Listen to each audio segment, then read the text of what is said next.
sejalan dengan visi misinya pimpinan kita. Nah, ini pentingnya vokasi ini adalah bagaimana tenaga ini begitu tamat dia bisa bekerja.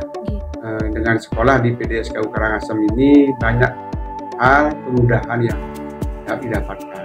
Pemerintah juga sudah mensubsidi. Kita tamat, pemerintah juga akan berusaha tidak kurang sarana dan perasaannya lengkap di sana. Sarana pembelajarannya, komputernya ada lengkap, prakteknya, tempat praktek juga.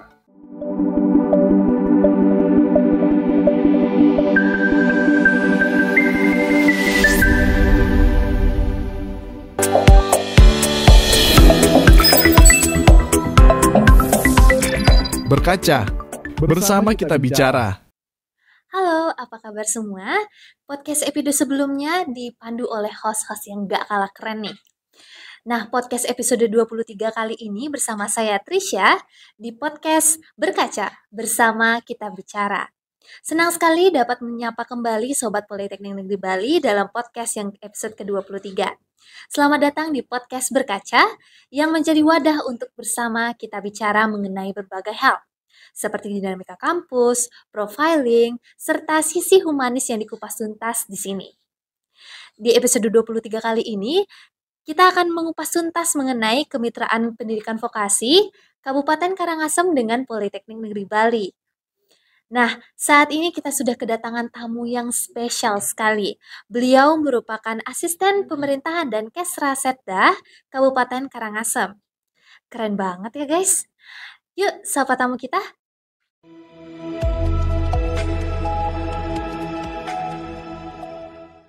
Baik, selamat pagi.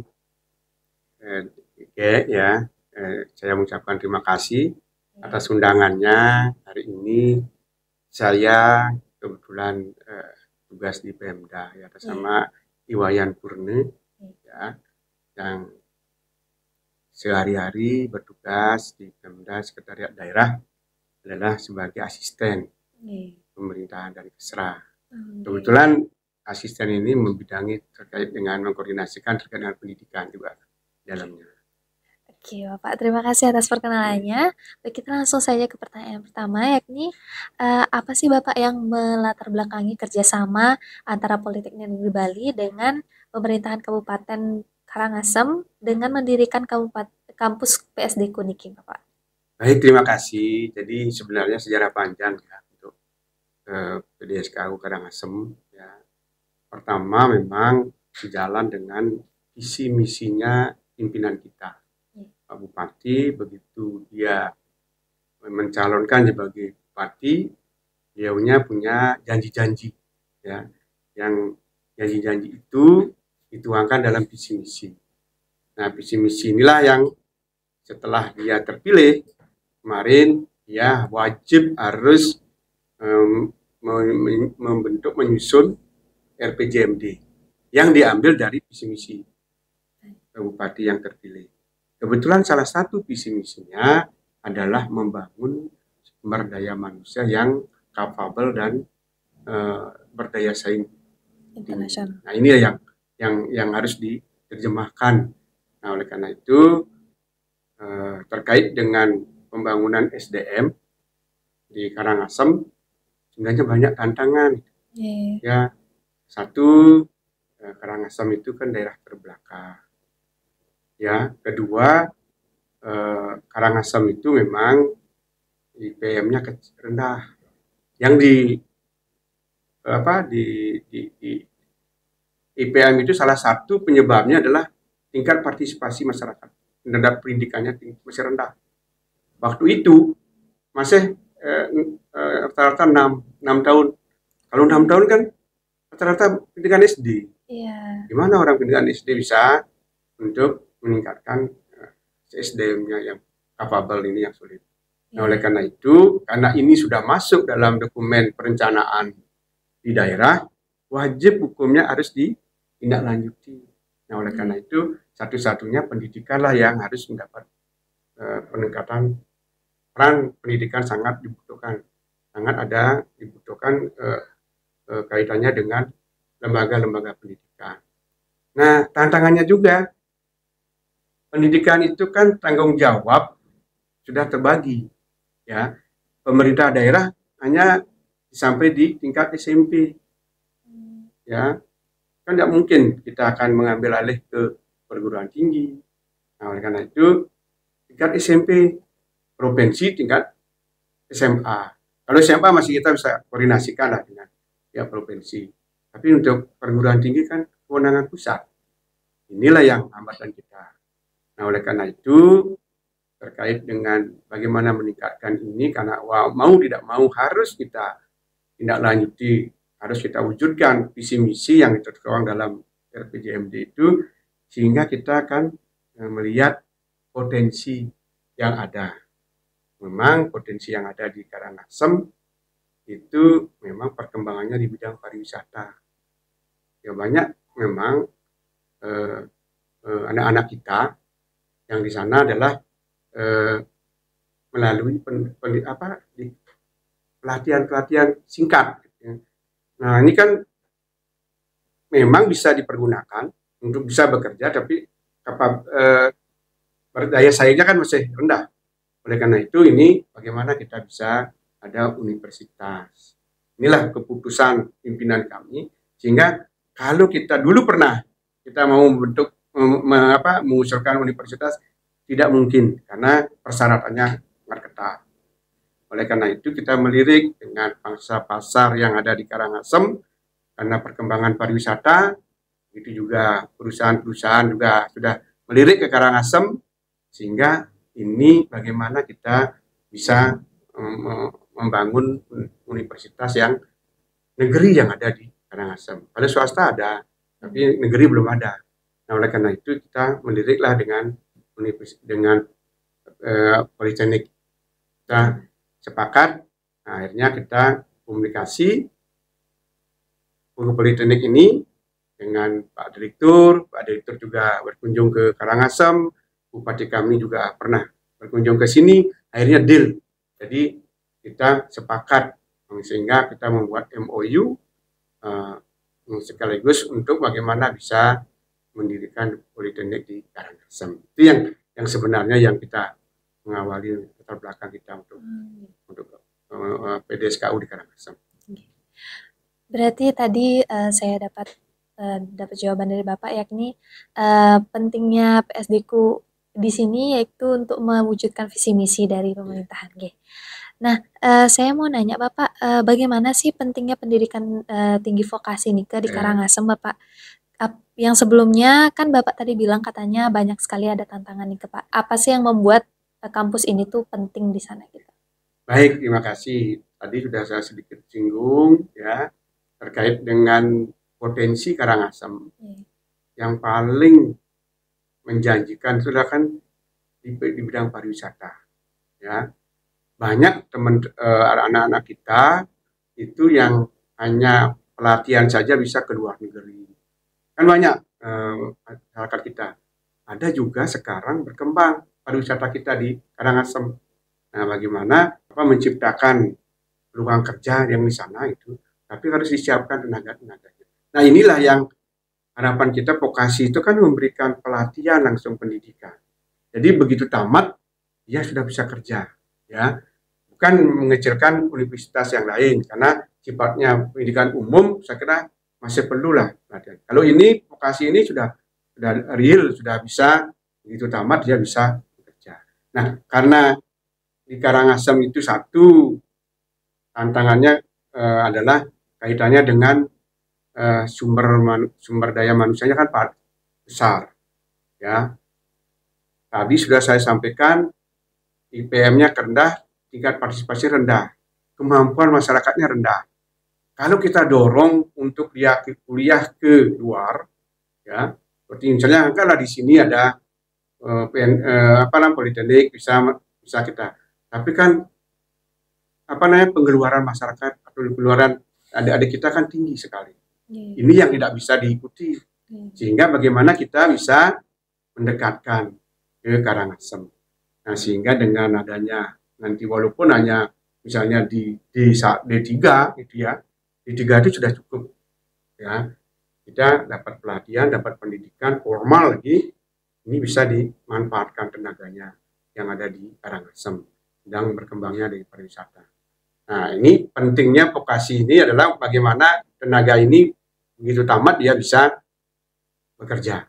Itu yang bisa saya sampaikan. Baik, terima kasih Bapak. Tadi kan Bapak sempat menyinggung sedikit mengenai proses perencanaan dari berdirinya terrealisasinya program PSDQ di sini.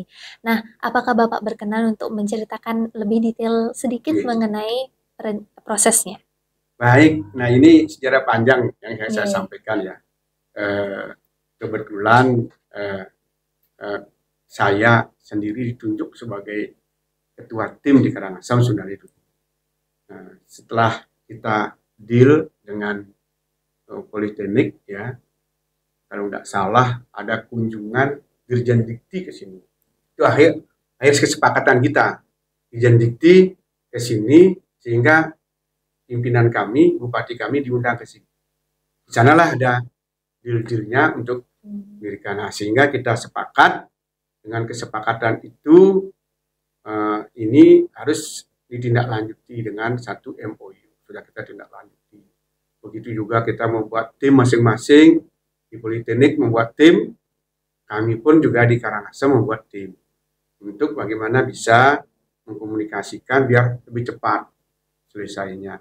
Kami pun juga persyaratan dan lain sebagainya. Ini kan ada tantangan juga. Satu, bagaimana kita meyakinkan kepada DPR. Ini yang paling penting kemarin. Karena ada fakta integritas yang harus ditandatangani oleh DPR. Ini kan tidak gampang kita. Nah, itu sudah bisa kita penuhi. Setelah itu kita persyaratan-persyaratan lain, tempat. Kita sudah pernyataan terkait dengan penganggaran sudah. Ini harus kita lalui dengan waktu yang panjang. Waktu itu mungkin sampai setahun kita proses-prosesnya. Karena awal 2022 ya diselesaikan kan akhir 2022 baru keluar. Ini sejarah panjang kita. Kita kurang dokumen, kita lengkapi tim yang di Karangasem melengkapi. Kita juga menempatkan juga perwakilan Karangasem di tim kabupaten di Politeknik ini yang menjembatani. Nah, ini sejalan dengan itu memang banyak tantangan dari proses ini. Nah, sehingga walaupun banyak tantangan, kita berusaha sampai kita audiensi ke pusat, Kementerian Pendidikan dengan Dikti difasilitasi sehingga mempercepat proses ini. Saya kira panjang sekali. Nah, belum lagi setelah kita selesai, kita sudah ada SK, itu masalah sumber daya alamnya dalam arti sarana prasarananya. Itu belum kita siapkan itu. Begitu juga penganggarannya. Ini sangat sampai bisa terjadi perkuliahan yang di SKU itu. Kira itu. Baik, tadi Bapak sempat menyinggung mengenai tantangan yang sudah dihadapi oleh tim ini. Nah, saya mau nanya Bapak, kira-kira ada nggak sih solusi yang bisa kita sebagai mahasiswa terapkan untuk kayak seperti problem solving, seperti itu, dari tantangan-tantangan yang sudah Bapak lewati dan tim-tim sudah lewati? Begitu, Bapak. Baik, terima kasih. Saya kira begitu kita kaitan dengan sejarah ya berdirinya di sana sangat memang banyak lika-likunya banyak. Ini menjadi semangat kita ya untuk bagaimana ini tidak selesai sampai di sini. Ini.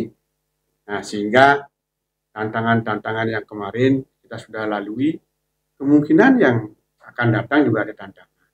Tapi kita sudah ini bagaimana kita arahan dari Politeknik kemarin biar bisa Politeknik ini cepat mandiri. Ini yang perlu sehingga siswanya sekarang begitu tahu, mudah-mudahan dia berhasil nanti sehingga dia mengundang teman-temannya untuk hadir. Ya, saya kira itu untuk ini ya permasalahan-permasalahan yang solusi yang kita hadapi apapun yang ada permasalahannya pasti dikomunikasikan ke Pemda dan dapat berikan solusi-solusi untuk pemecahan. Contoh misalnya kemarin ada hambatan terkait dengan internet yang masih kecil ya. Kita misalnya kemarin ada perkuliahan, misalnya ada masih panas, kurang AC, kita sudah siapkan. Sarana itu kita begitu ada komunikasi pasti kita siapkan. Di luar anggaran yang kita berikan untuk hibah kepada pendidikan. Berarti solusi dari segala tantangan ini komunikasi dan juga kerjasama. Ya. Baik. Selanjutnya, program studi apa saja yang ditawarkan di kampus PSD KU ini, Bapak? Dan bagaimana program-program ini disesuaikan dengan keadaan lokal di sana, Bapak?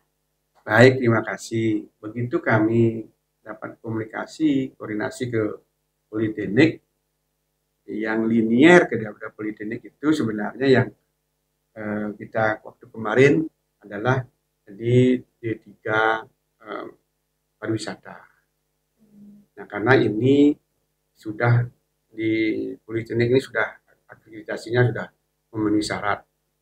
Begitu juga karena perkembangan usaha yang juga sejalan dengan perkembangan ini tahun ya, Karangasem juga berkembang.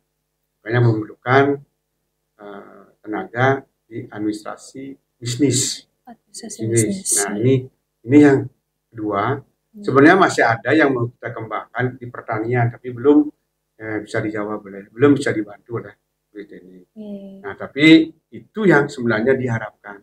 Sekarang perkembangan pariwisata di Karangasem kan sudah bergeliat. Satu, walaupun tidak ada hotel besar-besar, tapi di sana merata ada villa-villa. Yang di desa-desa kan, pengembangan desa wisata. Sekarang banyak sekali berkembang tempat-tempat yang memang pengembangan pariwisata. Ini sangat membutuhkan tenaga. Nah, begitu juga usaha-usaha di pariwisata pun membutuhkan manajemen bisnis yang itu. Nah, saya kira itu yang dikembangkan. Mudah-mudahan nanti bisa berkembang ke prodi-prodi yang lain. Sekarang Bapak. Baik, tadi Bapak sudah dapat menyinggung bahwa SDM dari Karangasem ini cenderung ke pariwisata lebih banyak. Nah, setelah terrealisasinya program PSDKU Nika, bagaimana respon dari masyarakat Karangasem nih Bapak? Baik, terima kasih. Karena ini kan tidak bisa begitu saja ya, begitu berdiri harus langsung dapat rendah. Ininya respon masyarakat paling tidak setiap tahun ada satu kelas ya. Paling sudah 2 tahun sudah dapat di pariwisata dua kelas sudah ada. Tetapi memang masyarakat masih perlu disosialisasikan. Ya. Karena apa? Karena masyarakatnya belum tahu, kan harus tahu merasakan. Karena kan belum ada tamat ini.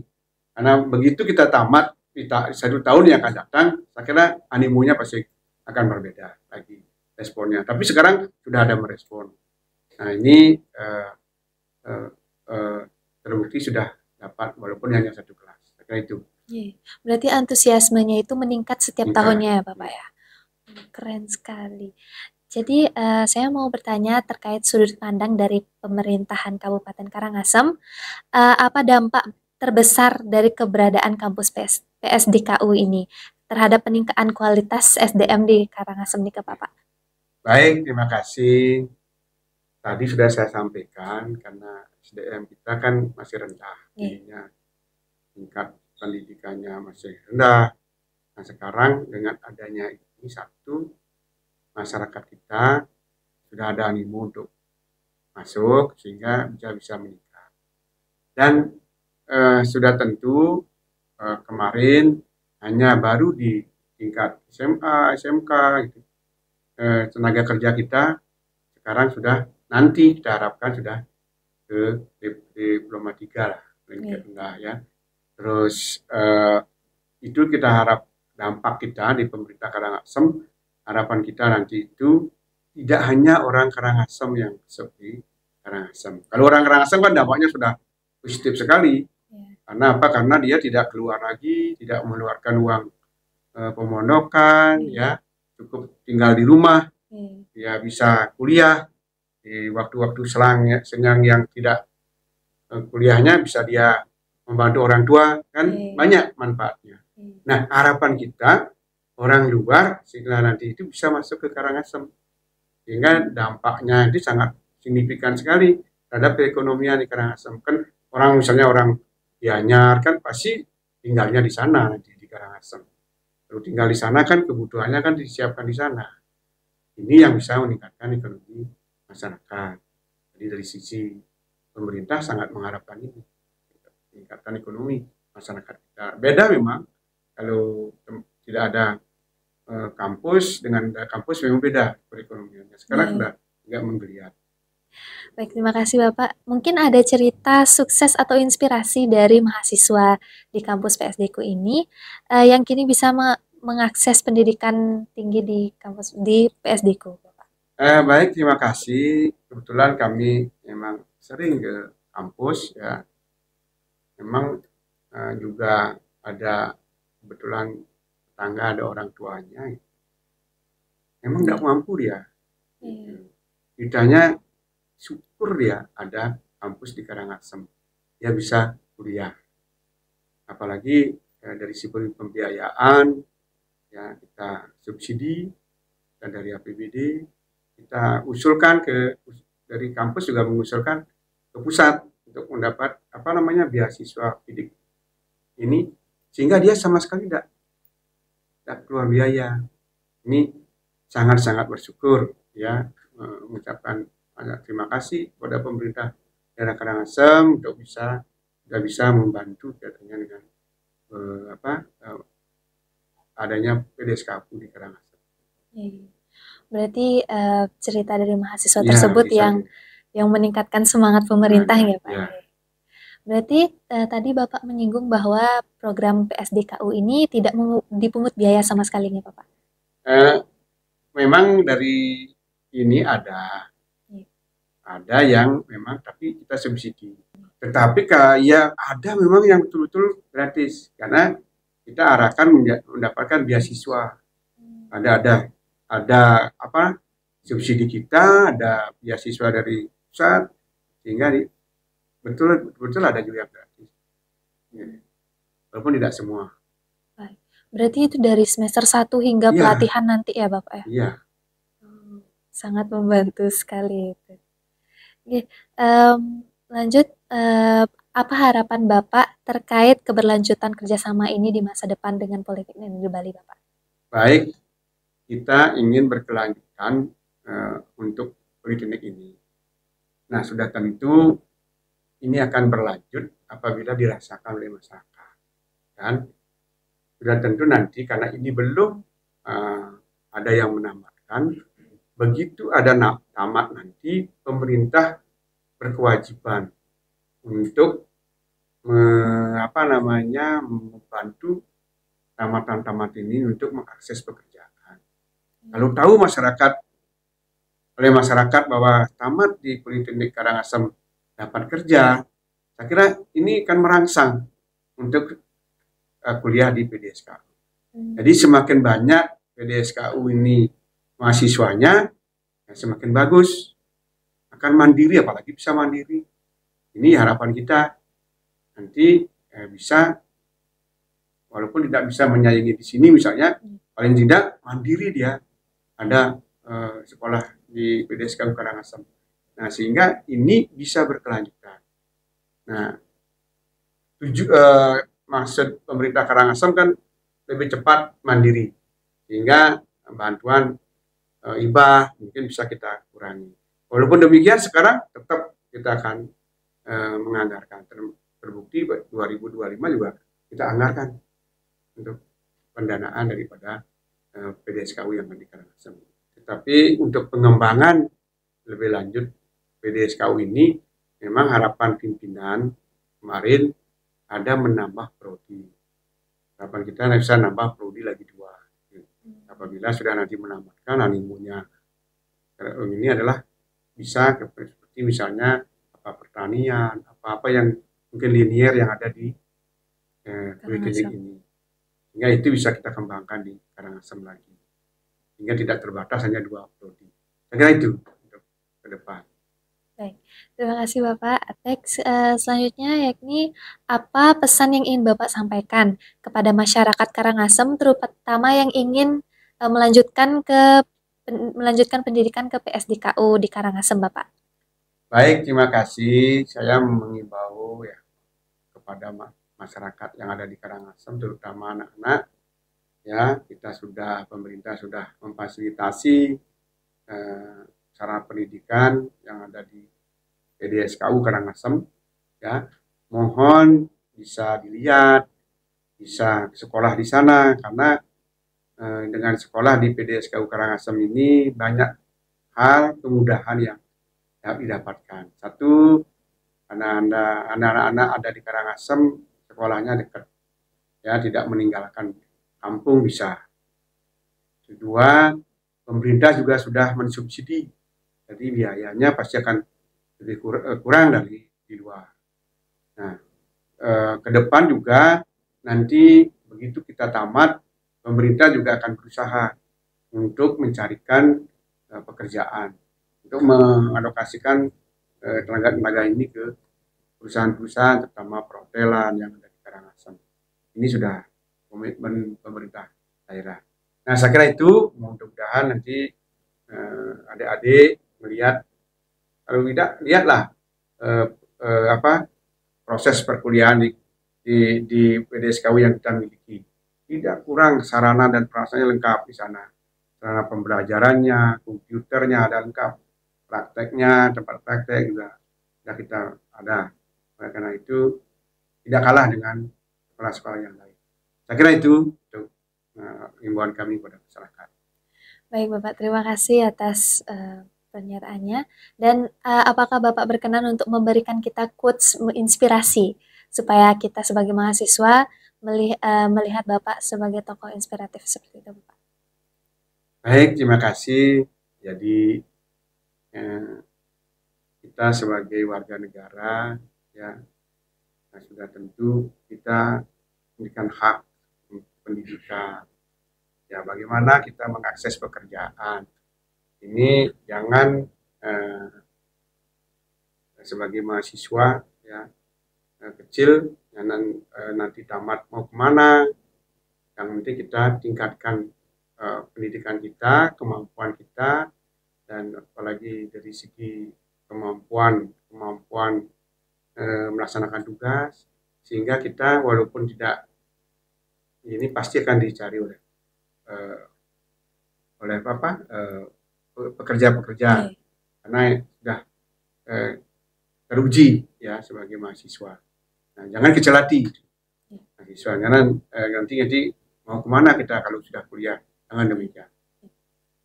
Kita belajar dulu, pekerjaan pasti akan ada menyertai. Jangan melihat hasil dulu ya. Saya kira itu. Berarti jangan berkecil hati dulu, bermimpilah dengan besarnya. Oke, Bapak terima kasih dan sekian dari podcast episode 23 pada hari ini dan sampai jumpa di lain kesempatan. Berkaca bersama kita bicara.